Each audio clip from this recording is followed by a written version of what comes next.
In today's episode, Clifton asks, does anyone know how to calculate the media value for a post on Reddit?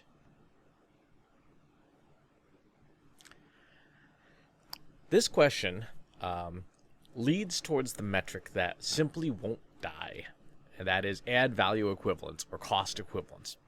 Cost equivalence functions have been around for a really long time, and in the past, they kind of made sense. They were originally intended to be used with newspapers, and because newspapers charged advertising by the square inch. And so if you had to pay for a square inch of an article, basically as an ad, and you got that square inch for free, you would say that you saved that amount of money. Add value equivalence is not, it's not completely invalid because there is some opportunity cost. And opportunity cost is a real economic thing, right? If you don't have to pay for something, you by default save that money. But the reason cost equivalence is a bad choice for metrics is because it makes some very broad assumptions about the way customers behave. Cost equivalence is based on the assumption that if a post, like on Reddit, performs organically, you put it there organically, then its performance should be benchmarked against what you would have paid for the same placement. That might have been true in an era when you only had like one newspaper, right? But it's now completely untrue for a variety of reasons. Number one, you know from your own behavior that user behaviors are different for unpaid versus paid media. You are probably less likely to engage with a piece of paid media content except under certain circumstances, right? Most of the time, most people engage with organic content. So the behaviors are different. And you will see this if you do customer journey mapping with actual data, particularly digital customer journey mapping, which is something that I do a ton of. I will very often see the same channel, like Facebook, for example, or Reddit, in very different places in the customer journey, depending on whether it is paid or unpaid.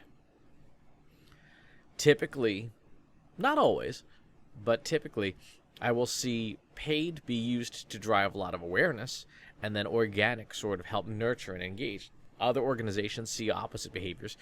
They use organic to drive awareness and paid to retarget. But either way, the paid and the unpaid are different, right? They occupy different parts of the customer journey. They fulfill different functions. And so you cannot do cost equivalence because the behaviors are different. The third reason why cost equivalence is bad is because cost is not a result. Yes, saving money is a result. And if you have absolutely no other metric available to you, you can still use it just to say, like, we saved this amount of money, but it is not a business result, right? It is not this is what this campaign did for us. It's just, this is what we didn't spend on this. One of the bones I've had to pick with public relations professionals in the past is they would say, well, PR gets you placement that you would otherwise would have had to pay for. Yes, but you still had to do the PR and you still had to pay for it.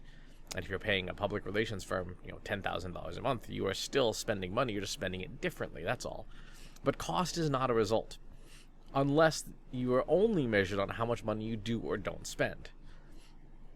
If that's the case, you might want to update your LinkedIn profile because that's not a particularly growth-minded organization.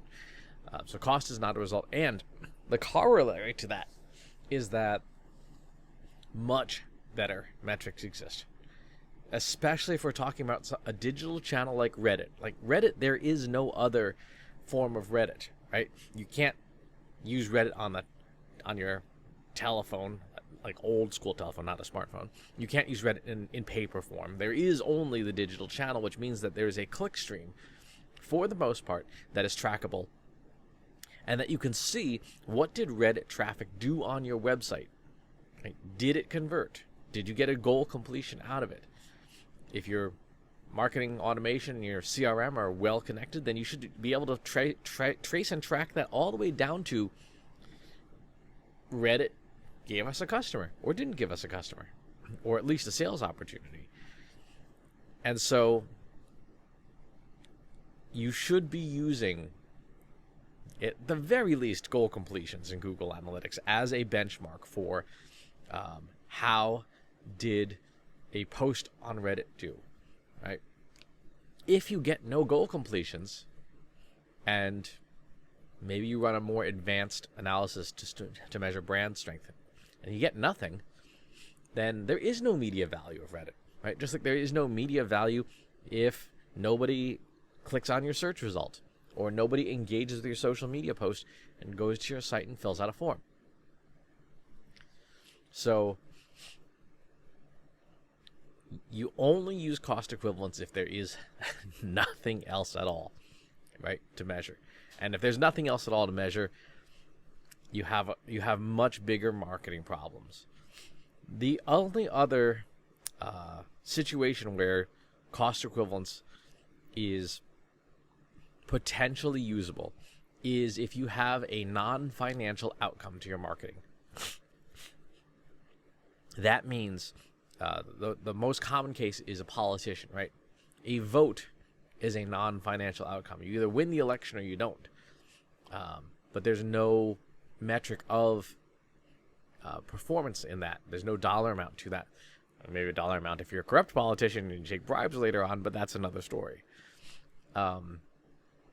But fundamentally, it's a non-financial outcome. So you may have some cost equivalence there as a proxy, but at the end of the day, the measure there really is you either won or didn't win the election. Other than that, there is, for most businesses in most situations, there are business impact metrics that you should be focusing on instead. So can you calculate a media value equivalence and ad value equivalence for a Reddit post? Yes. Should you? No. You absolutely should not. Instead, focus on the results it drives. If you have no results because there's no tracking, make that the first thing you do, is figure out how to do the tracking better so that you can more easily determine the real value of the work that you're doing. As always, please leave your comments below. Subscribe to the YouTube channel and the newsletter. And if you're already subscribed on YouTube, hit the little bell icon to be notified when new videos go up. And I'll talk to you soon. Take care.